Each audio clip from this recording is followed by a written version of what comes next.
I'm Natalie Danganan. Here are the latest stories.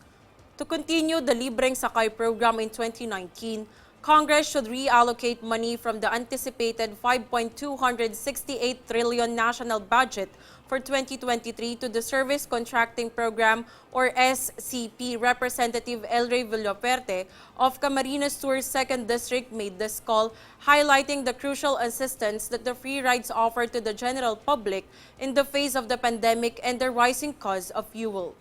Villaperte claims that the scheme is apparently helping millions of commuters in Metro Manila. The Department of Transportation or DOTR SCP governs the Libreng Sakay plan.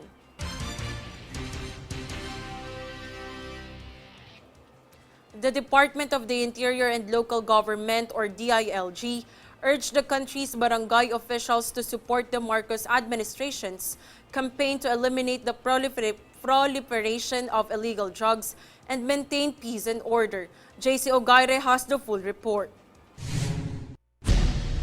The country's barangay or village officials were asked by the Department of Interior and Local Government or DILG to help the Marcos administration's efforts to stop the spread of illegal drugs and uphold peace and order. DILG Secretary Benjamin Abalos Jr. advised barangay chiefs to assist the Philippine National Police in upholding law and order in their areas. He also urged them to utilize their barangay tanods or watchmen to act as an augmentation to the police force. He also pointed out that as the fundamental level of government, the barangay officials' responsibility is to safeguard public welfare, and he added that the local government is required to uphold current federal laws. The DILG chief also reiterated his previous call to operationalize and strengthen the Barangay Anti-Drug Abuse Councils or BADACS, which render assistance to the law enforcement agencies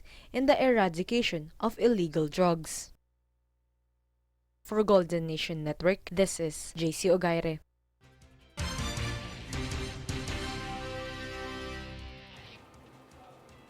Meantime, the Department of Labor and Employment or DOLE reminded private businesses that Republic Act 11058, also known as the Occupational Safety and Health Standards Act, requires the appointment of safety officers in their workplaces.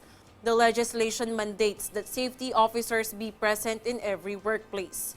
DOLE Occupational Safety and Health Center also want to make it clear that this rule applies to all workplaces, and if a business has branches, there is need to have safety officers in each location.